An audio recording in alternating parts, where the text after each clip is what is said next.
Hey folks, Nick Slavik here, proprietor of the Nick Slavik Painting and Restoration Company. I'm also the host of this show, Ask a Painter Live. It's a weekly live Facebook show where I use my over 2 decades of experience as a craftsman to answer any of your painting and decorating questions live. You can send questions to me during the week if you like, through the Ask a Painter page, through Nick Slavik, on Facebook, also through the Instagram page, Slavik Nick, if you like. I'd be happy to do that. Pros and homeowners alike, if you guys have topic suggestions for me, send those in anytime. I'd be happy to do a little research for you if I already haven't already, and then present something for you. So we have 4 questions here today. I'll take a question real quick here, and then I'm actually going to take you on a walk through this job site. This is one of my most popular projects right now. Painting kitchen cabinets, painting millwork in existing houses. This is what I've spent the most of my time this winter doing, and I thought I'd take you through a house where I'm painting all the walls, all the woodwork, and I'll show you how I do that, spraying oil primer in a house where people have a life to live, kids and pets and all that other stuff. So we'll do a quick question, then we'll get to all that. Nicole Lovett, a fellow pro painter, she wrote in, hi Nick, just wanted to ask you a question about the glitter additive for paint that I recall you using recently. I have a client that wants to paint her yoga studio with glitter crystals in her paint. I've not used the product before. One of her concerns is being able to wipe down the walls as people put their hands and feet there for poses. From your experience using this product, do you think the crystals add a texture and will build up with body oils and dirt and impede the ability to easily wipe down the eggshell finish? Any insight would be helpful. I'm not finding much feedback from any professionals online that have used this product. Thanks again. Cheers, Nicole. All right, that stuff was one of the coolest decorative finishes I've ever done.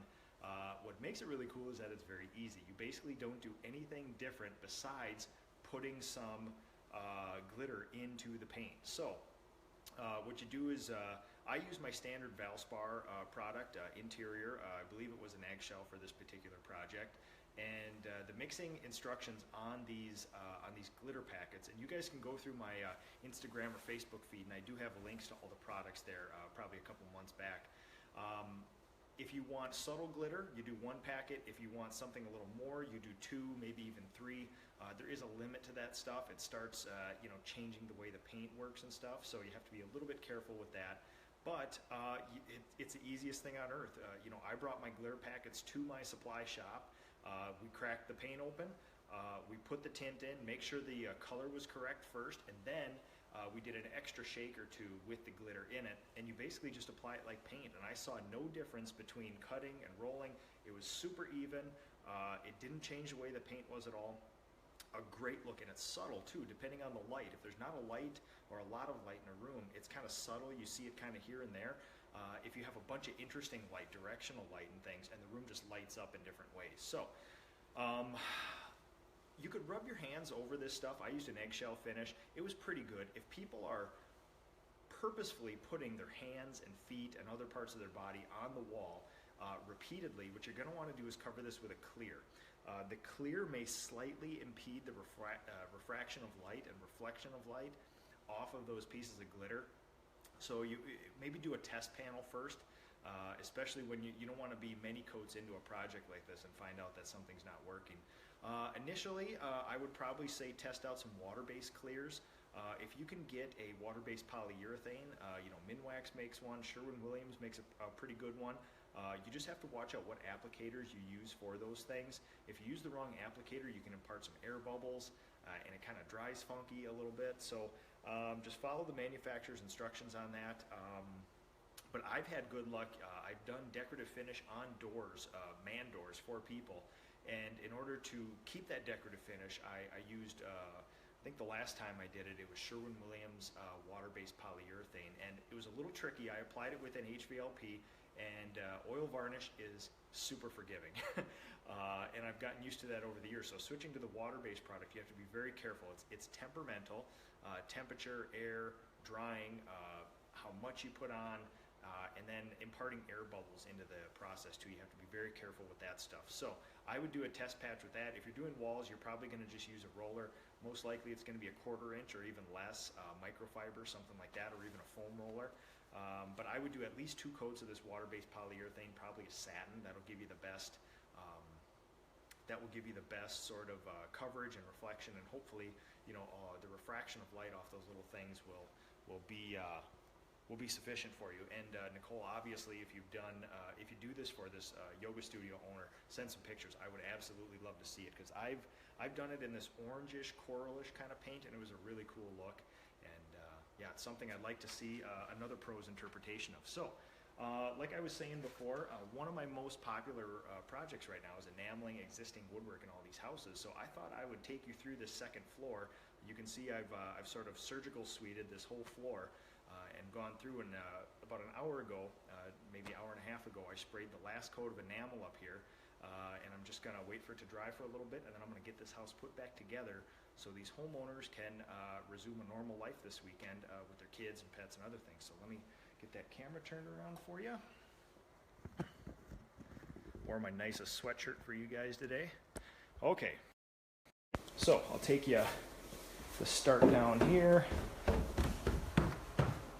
So we're basically doing second floor here. You can see that I used my zip walls here, basically fasten the plastic. I got my my zippered door here so that the family can come in and out. Canvas down on all the floors, not only to absorb little drips and things here and there, to keep the dust down, and then you know, to seal up all the carpet. The flooring will not be changed out in here. I'll take you to where I started. Here's the corridor. We moved some furniture out of the rooms to get some extra working space. Zip walls through here. You can see canvas, duct tape down. I like to get a good amount of duct tape to hold it down. The baseboards in this house are actually going to be replaced, so I did not do them. It was actually fairly easy to seal up the canvas to there. I get the duct tape going down through there. Just because it gets a lot of foot traffic, and I find that it'll keep the dust down if those little areas have duct tape. So, hard surfaces, get the rosin paper as usual. Coming on through to the first bedroom I did. The built-in desk. I sealed up their closet. I usually pack in as much stuff as I can into the closets and then seal them up. Got the drawer there. Windows. After the second coat, after everything has settled and I've evacuated and all the you know, overspray, there's almost none using my air assisted. Once everything's settled, I turn on some fans and I uncover the vents here and then get some air moving up here so everything can dry. I got some color samples up there. Bifold doors.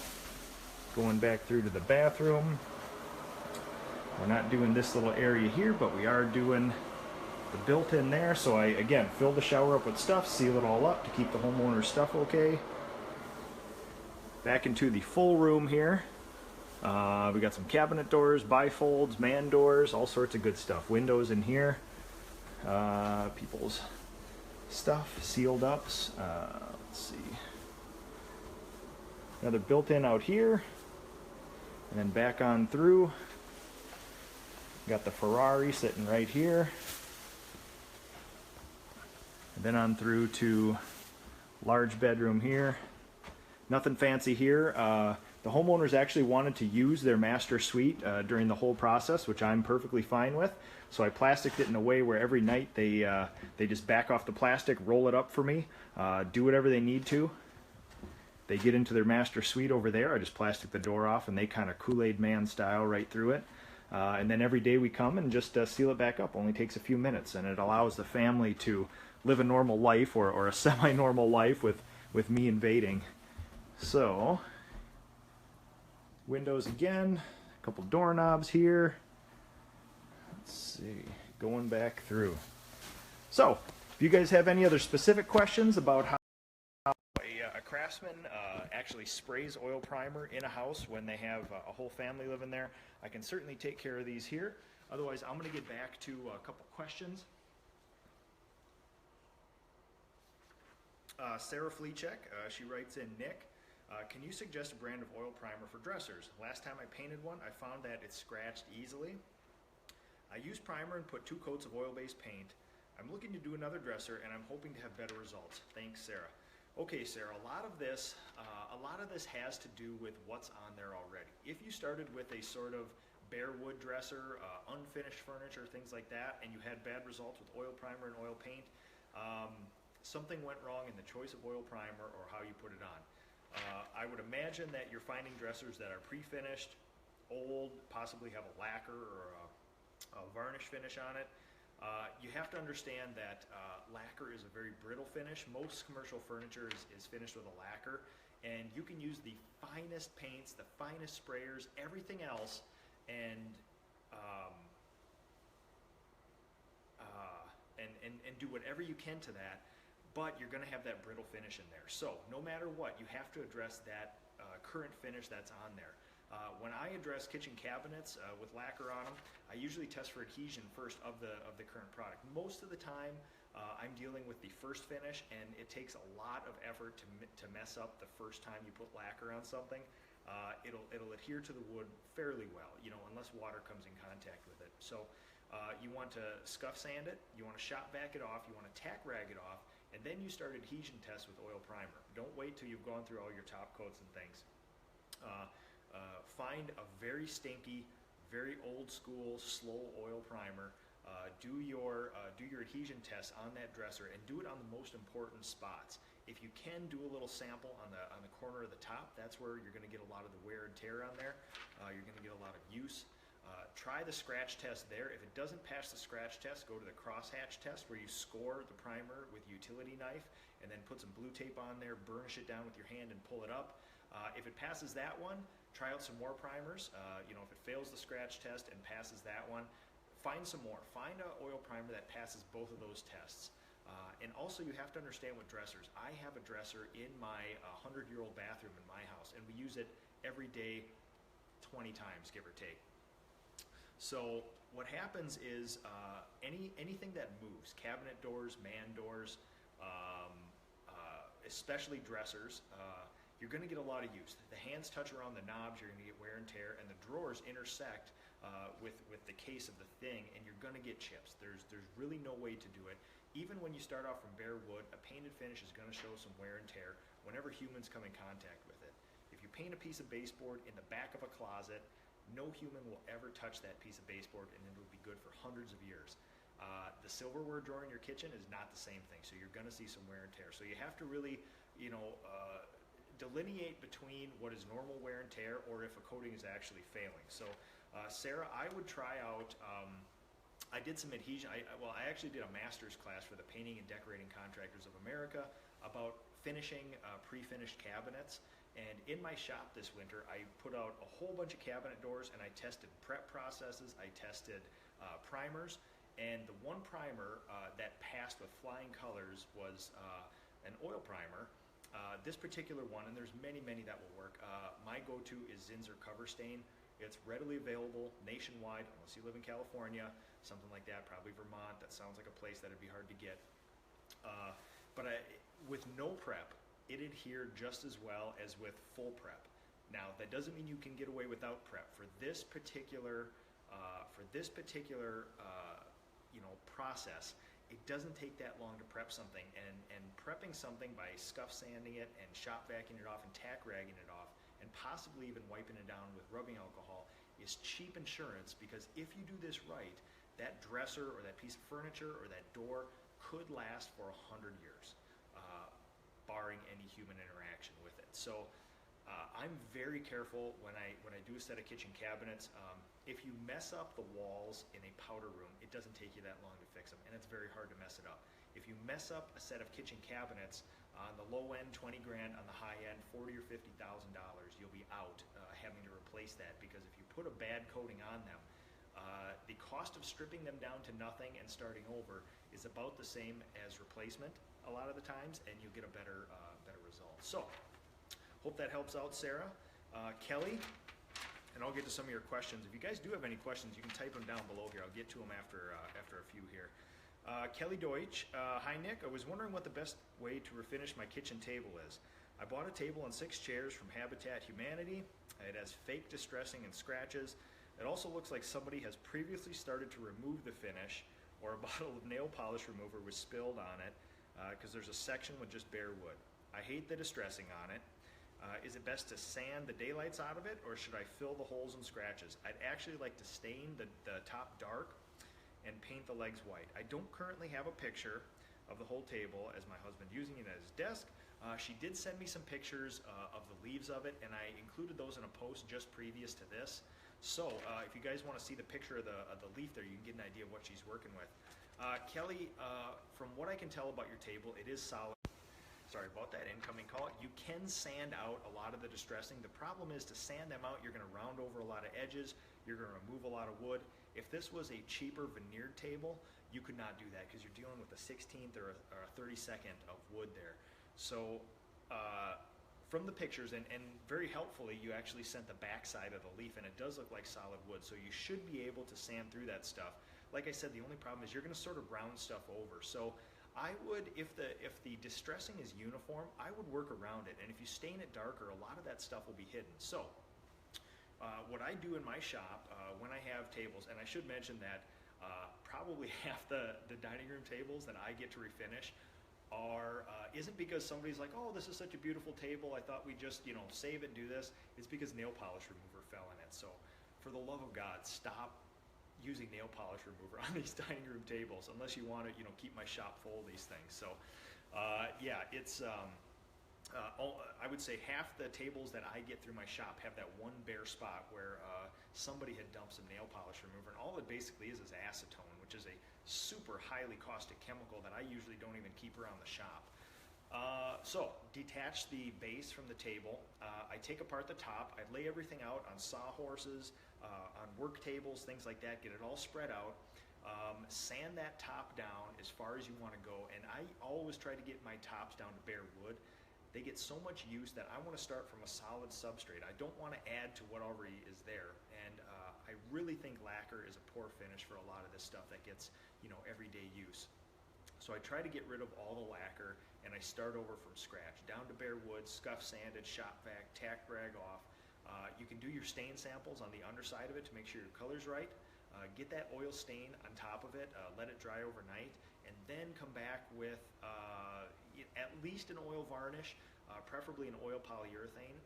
And if you can track it down, Minwax antique oil, that's kind of my go-to, really good for pros, really easy for homeowners, sort of midway. It comes in a red metal, it's kind of rectangle can. Just follow the directions on that.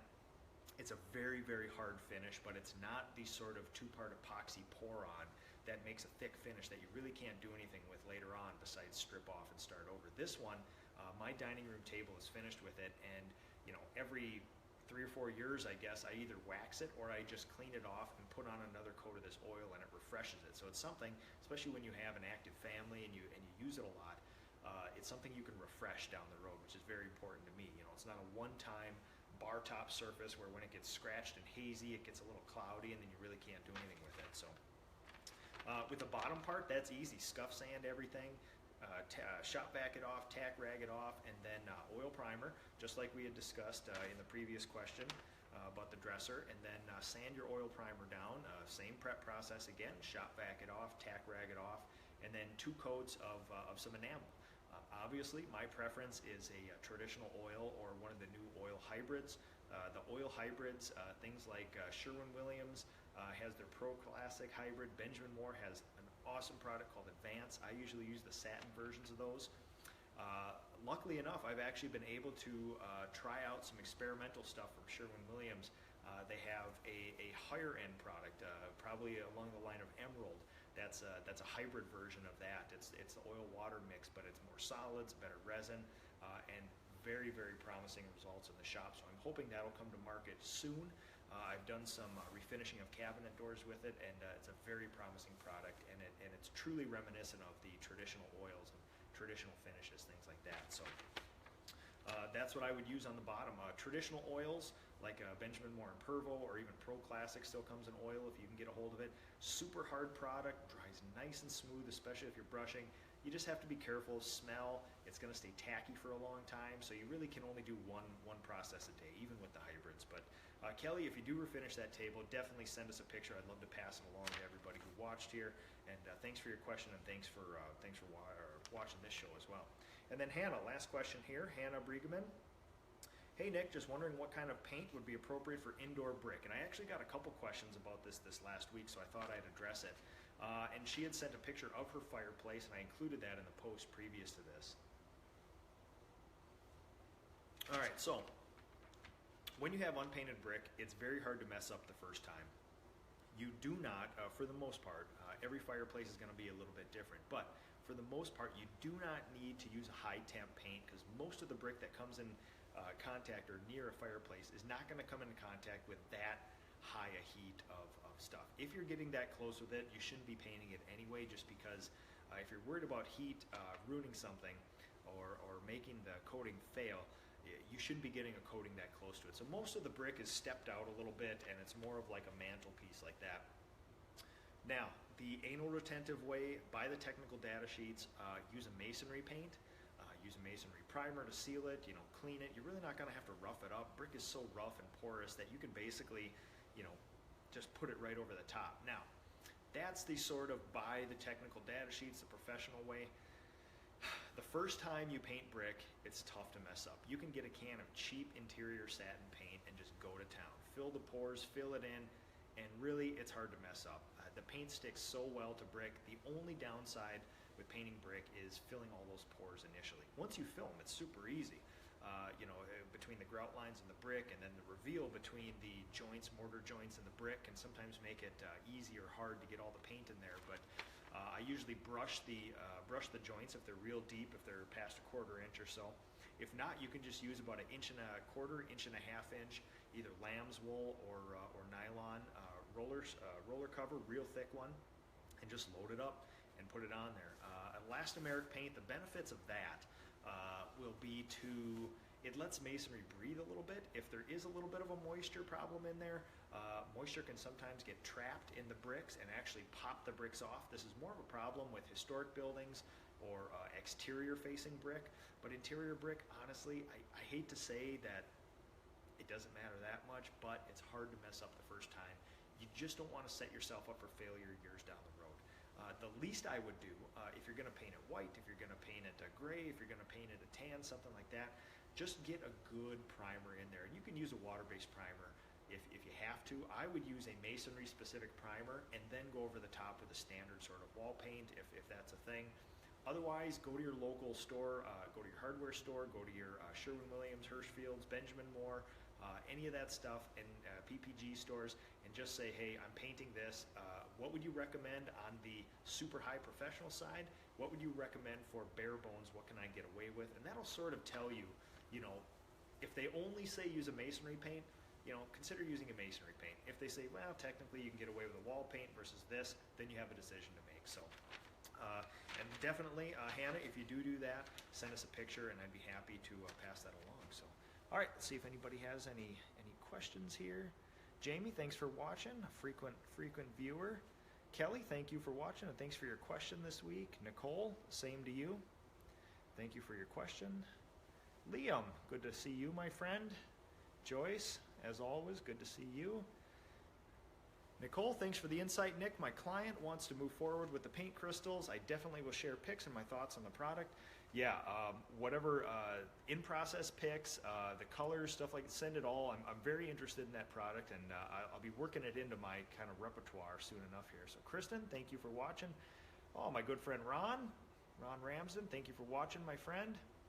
Oh, Becky, I'm just here to see my house. Looks fab, Nick. Can't wait to see it when it's done. As soon as this is done for you and Jed, I'm cleaning it up and making it safe for your kids here. So Dave, my good friend, thank you for watching. Jed, thanks for watching too. Dave Scaturo, very informative. Thanks for sharing. Anytime, man. And it was great seeing you again at the PDCA Expo in San Diego. I had some of the most fruitful conversations of the whole weekend with you and everybody else there. So thank you so much, Dave. Tom, good friend, we've been corresponding this week. Another pro painter. Thank you for watching. Kelly, it's solid wood. Thank you. Chad, another guy that I met at the PDCA Expo. Thank you for watching, fellow pro. Kelly Deutsch, thanks, Nick. Anytime, guys. I love the interaction between the pros and the homeowners. Hopefully we can do a little more of that here. Questions are what makes this thing go, especially live questions. So anything you guys want to know, anything you've ever wanted to ask a pro, even if you are a pro and you say, hey, how do you do this? Or what are your thoughts on this? I'd be happy to go through any of that stuff. Thank you guys again for watching this, and we will see you guys next week, Friday. If you have questions during the week, send them to me through the Ask a Painter live page on Facebook. Either post something there, a thread, or send it as a private message. Get a hold of me any other way you like, and we will see you guys next week. Thanks for watching.